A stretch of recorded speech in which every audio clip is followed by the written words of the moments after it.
Ina nak share shawl chiffon yang ringan tapi flowy, cantik guys, kat pastel color.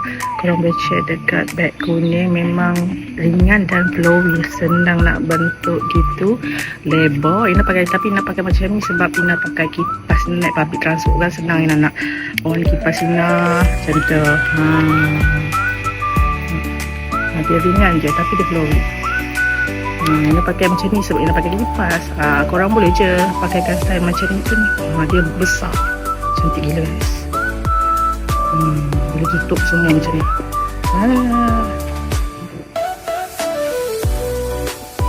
Cantik. Dia pastel color lah, ada macam-macam warna tapi semua pastel color. Material dia chiffon, ringan tapi flowy.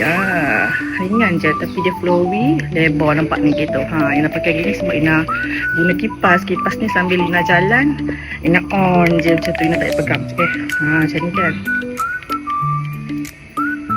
Macam tu rasa je kipas. Kipas ni best juga. Korang boleh tengok dekat beg kuning.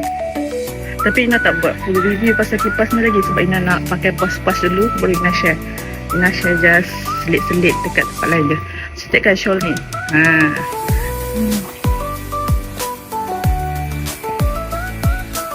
Tahu Ina kat mana?